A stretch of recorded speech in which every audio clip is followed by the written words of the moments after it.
It's Nolan. Now, before we get started, make sure y'all hitting that like button. Make sure y'all sharing it on your respective platforms. Let somebody know what we're doing today. Now, let's get into the show.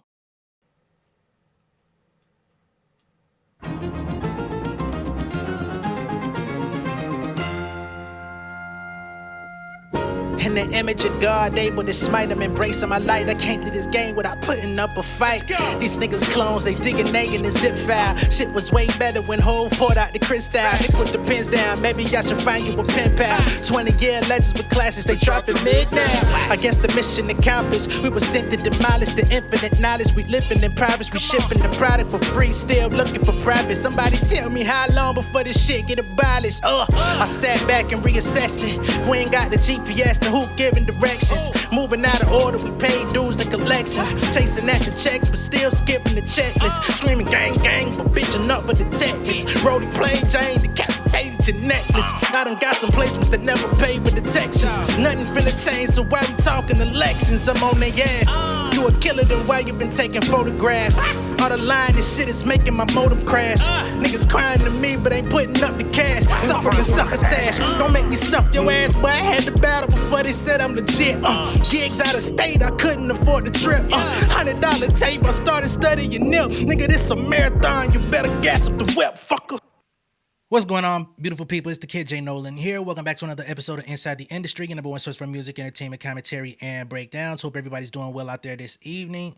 In this video, we're going to be covering Esso, who made a recent appearance on the Rory and Maul podcast. And in his appearance, along with Heineken, of course, inevitably, the subject of Drake came up, and he went into another rant talking about how bad it is that Drake is not on the scene. How dreadful it is that he's not out here partying with the ladies and popping bottles and creating the vibes. I don't know how.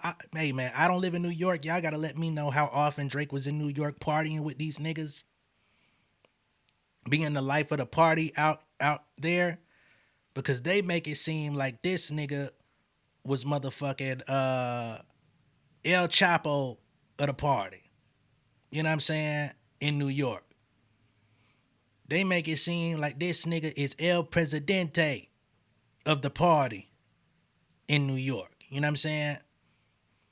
And furthermore, we're going to get into the DJ that don't spin, because he came out and had another conversation, I should say, with Chris Blake Griffith. And in that conversation, he addressed the Iceman episode 3 episode once more, and basically said he had a conversation with Drake. And I guess Drake started copping pleas as to why it was so bad, and did a whole little, excuse rant to gain sympathy from the DJ that don't spin. So now he's saying, he was on tour.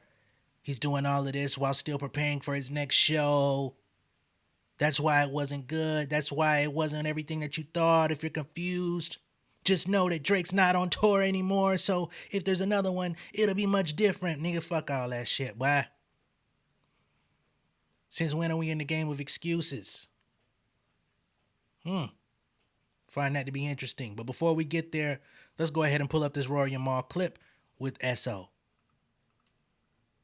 With Game Dash, Yeah. I say a little bit of shit. I said on Bag Fuel, I said I think he's getting slandered, and people say, "Why are you getting slandered?" I said, "But Jay-Z doesn't have to slander him. Jay-Z's just everybody's favorite.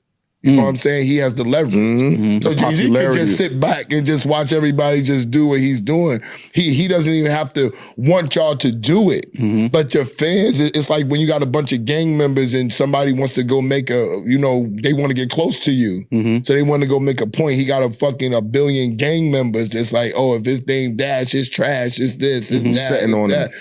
I don't like this at all, man. And admittedly, I used to fuck with Esso and Heineken when they were on the Math Hoffa, My Expert Opinion podcast. Not so much Heineken, but I thought Esso was a good addition when he was on there. You know what I'm saying? He brought music industry perspective to the show. He did tend to over talk niggas a lot. I didn't like that part.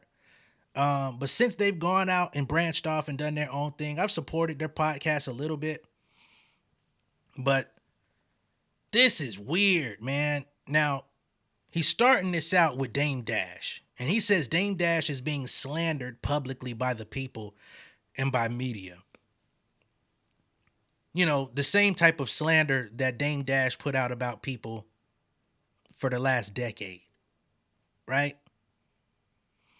Calling everybody who opposed him a culture vulture, calling everybody who opposed him broke, everybody who opposed him wasn't a man for having a job, wasn't a man for not being a CEO of a company. The very same slander that he put out on people, I guess he never expected he would meet a day that it would come back around. So now we got people like Esso and others, I won't say who, but they're now trying to say, hey man, we shouldn't talk about Dame Dash. We shouldn't acknowledge the truth during his rough times, basically. And that's just not how the world works. What you put out is exactly what you get back, right? And there was a lot of people out there that knew that the pendulum was going to swing the other way. I'm not against Dame Dash. I grew up nearly idolizing the dude. I respect Dame Dash and what he did. I am a student of Rockefeller. I've said it until I'm blue in the face on this channel. You know what I'm saying? So much so that people think I'm a paid correspondent for Rock Nation. I'm certainly not. You know what I'm saying? So that's not what's going on. But he just gotta deal with it. He made videos with his teeth out. He made videos with his eyes looking crazy with a patch on when he could have just postponed it. He the one that did all the interviews. He the one that been taking bags to sit down and shit on people. And now when people have the opportunity to say, hey, it's your turn, he don't like it. But we're going to get back to it. I just wanted to address that because I haven't been talking about a lot of this other bullshit Dame got going on in the last week. So it's like, what are you going to get from that, yo? Yeah. You out here defending yourself all day. It's like Drake. I would have said, yo, Drake, don't even engage in this no more. Like, yo, just go do what you decided to do later. You just put songs out. Mm-hmm. People still like your records. Mm-hmm. A battle doesn't mean nothing. I said this. I said if he just go do the songs, and I said on the show, I said the industry isn't as entertaining since the takedown of Drake. Think about that. It's been boring. It's not entertaining. Like that's all that I'm saying. When he was rolling the, it ain't about the takedown of Drake. The industry is boring because the artists are not producing enough great shit, or at least the artists that you want to hear from. Let's keep it a buck. Because the other artists that are out here that aren't getting enough traction or getting enough promo or getting enough hits on their music, nobody acknowledges that stuff. You know what I mean? Even on my channel, when I try to talk about certain other artists, outside of the scope, they get way less views. It ends up being almost a waste of time when it comes to finance versus time investment in creating.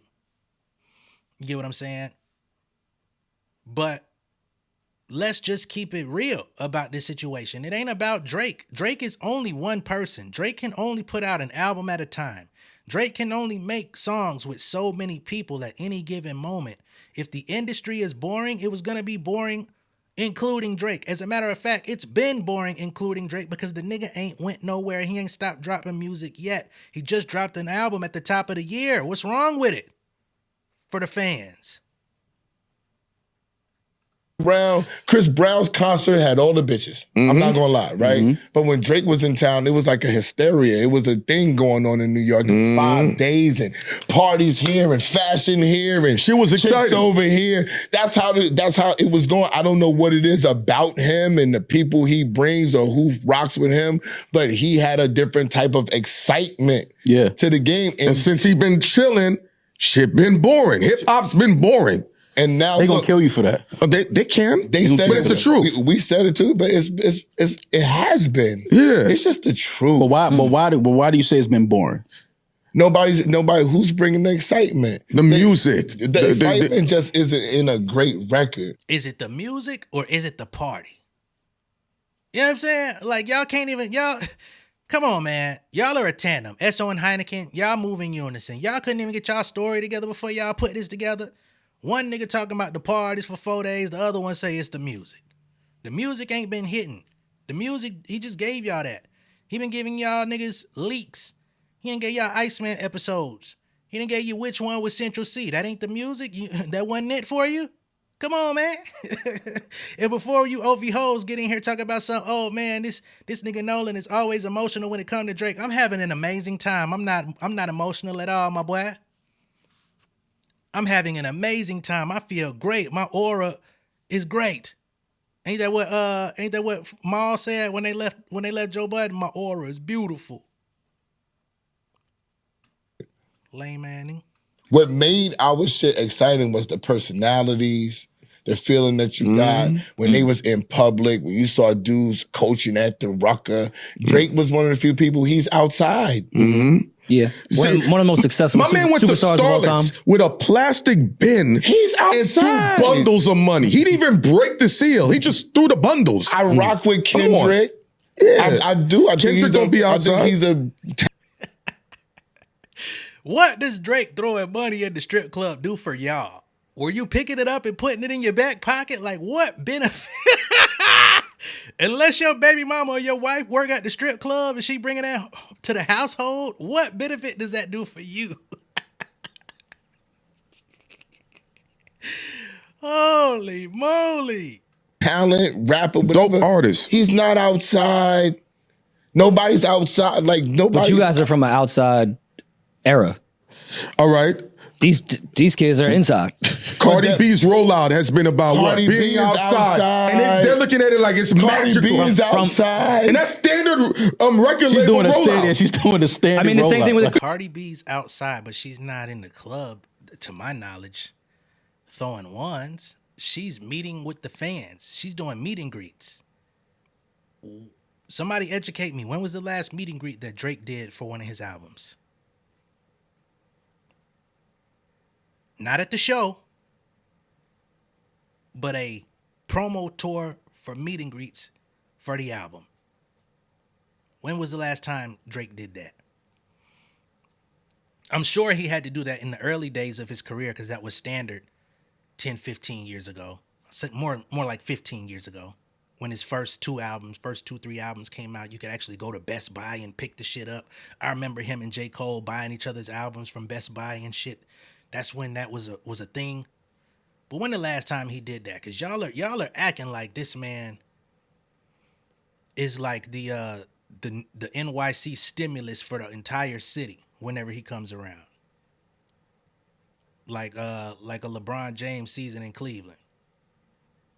the clips. I loved their rollout, Standard but it was rollout. a very like they just did what Eddie would have done before. And the kids thought it was magical. Because they watched they it was from their outside basement. a little bit. They weren't outside. They watched the artists be outside. The clips was outside. They was accessible. They did shit downtown and had outside concerts and they were popping up over here. It gave you the air of accessibility just because they decided to come outside and make their face seen. Right. Nobody, if you can reach out and touch somebody, if Nicki Minaj was outside, and I'm not talking about being in the clubs, I'm just talking about if we saw her somewhere beside an award show or something like that, hysteria would be different. If she stood up on top of a truck in Soho, I'm sure that would be a big deal if Nicki came out to New York and did that. You know what I'm saying?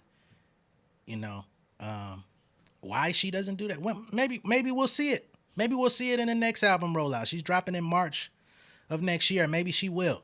You know, there's gonna be things said about that if she does. It's gonna be like, oh, it took for Cardi to do it first. But I think all major artists, and not just major artists, I think every artist needs to figure out a way to balance online promotion with offline promotion. Hand-to-hand combat is what we call it. You know what I'm saying? You get out there, shake hands, and don't be kissing no babies now. That shit is over with. I don't know who came up with that. I understand the sentiment behind it.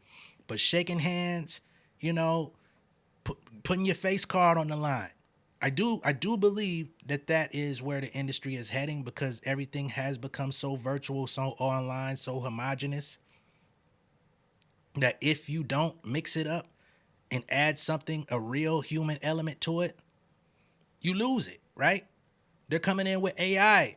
They're saying an AI artist got a $3 million deal, went number 1 on the R&B charts, and don't none of us know who the fuck it is. So clearly, those numbers are heavily inflated by some bullshit bots, right?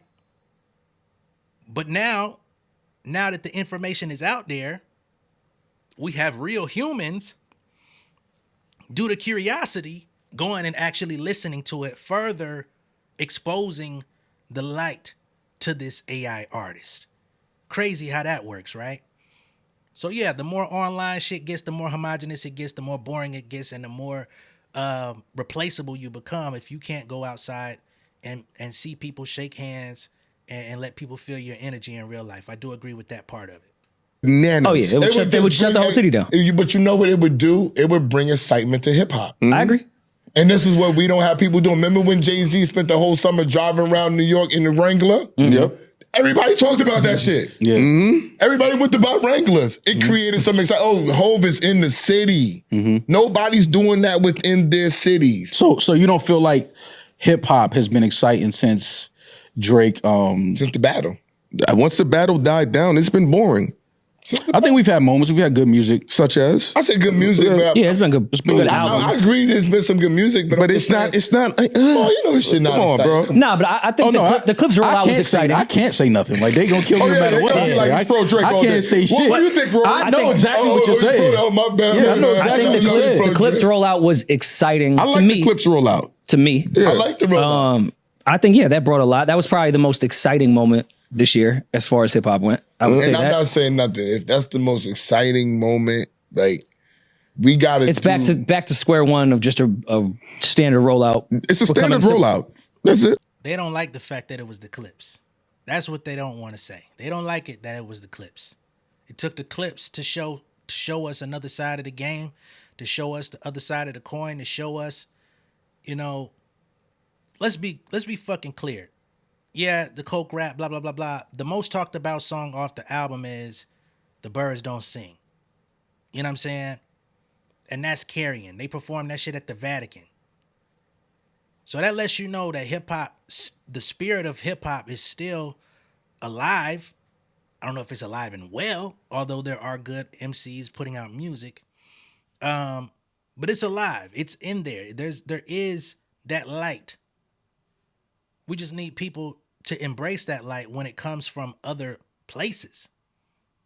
Y'all want to continue the same run with the same people, and at some point they will age out of the spotlight. It just is what it is.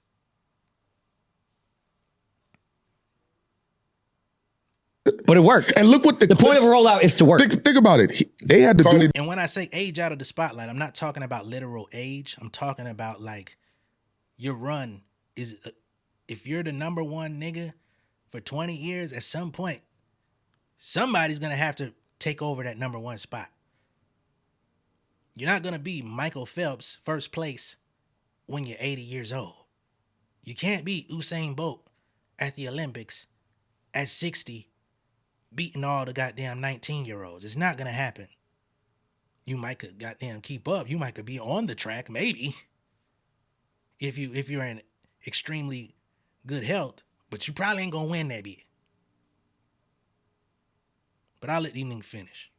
All of that. I like Cardi B on the train better than that. Yeah. I like Cardi B fake selling the CDs. Like on 2/5. I'm enjoying that. Yeah. You know what I'm enjoying for hip hop? Like I'm off tilt. The Commodore skits about the hip hop story. Yeah. I'm enjoying that. Yeah. So that's Esso and Heineken reiterating once more. The city of New York is dead without Drake, a nigga who ain't even from there. Now, I know I got my East Coast people in here. I know I got my New Yorkers in here. I'm not saying that Esso is speaking for y'all. I'm just saying that's what that man is saying about y'all city.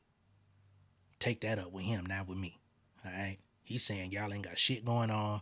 He's saying y'all economy is fucked up. He's saying y'all strippers ain't making no motherfucking money. Ain't no stacks being spent. Ain't no excitement on the streets. Ain't nobody busting the motherfucking hydrant open for nobody unless Drake come back around. That's what Esso saying. That ain't what J Nolan said. That what they said.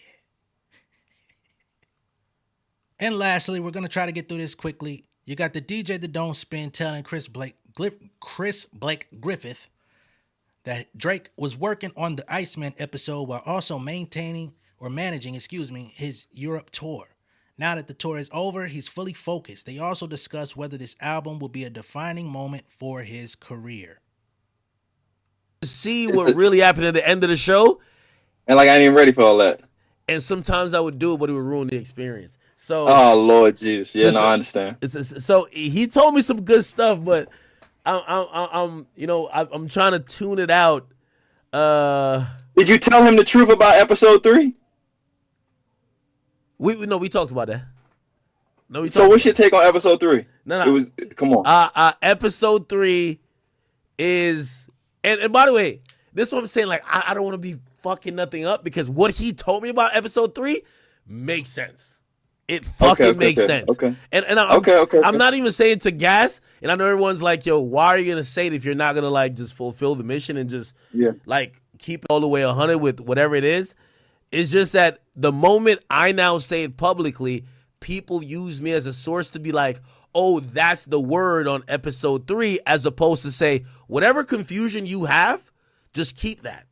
Right? Like, I know, but it ruins, like, to be honest, I felt more confused but intrigued when I was confused. As soon as he kind of like explained, I'm like, fuck. Yeah.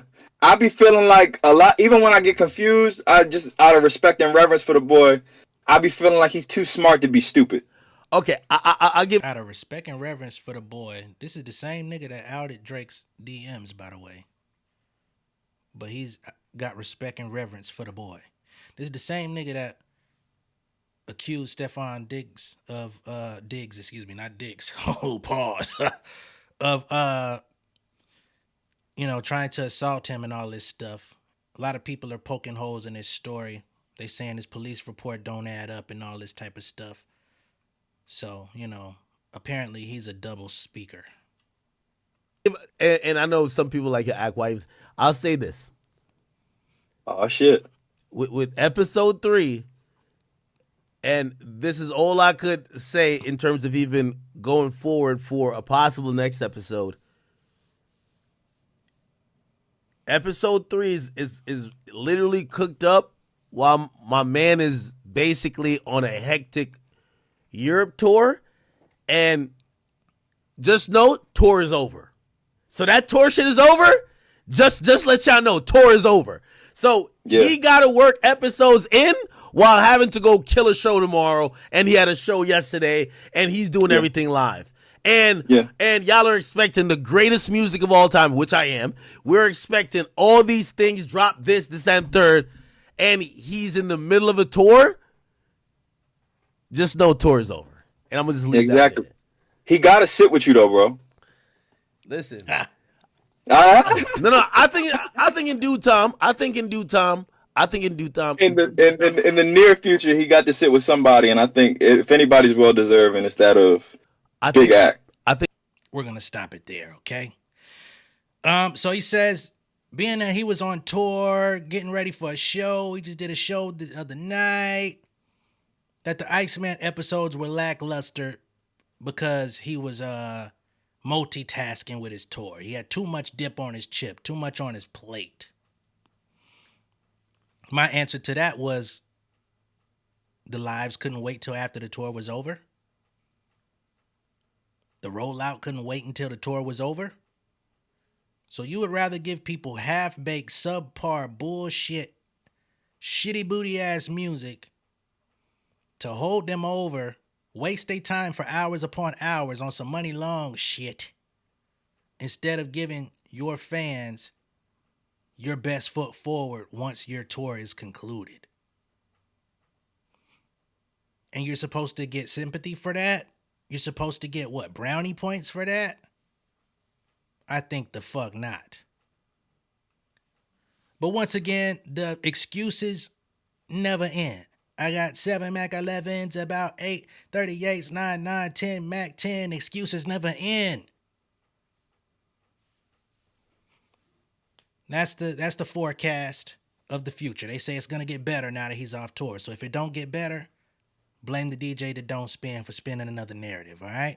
Let me know what y'all think of all this down below in the comments. Be sure to like and share this video. If this is your first time seeing me on YouTube, go ahead and subscribe to the channel, become an insider. I will catch y'all on the next one. Much love and respect, y'all. Peace.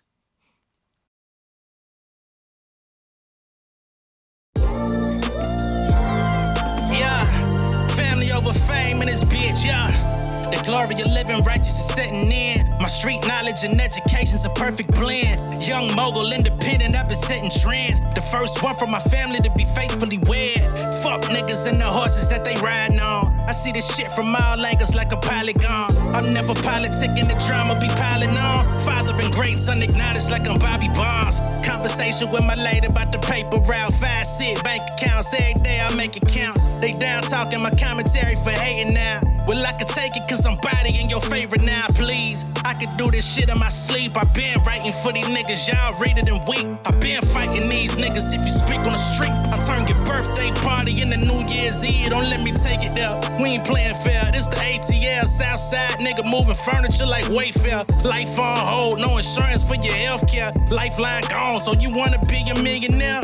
Well, let me tell you about this world I built. The women I dodged, the niggas that I read for filth. The sympathy cause consulting for the stacks I built. I had to evolve and grow cause I could have been killed.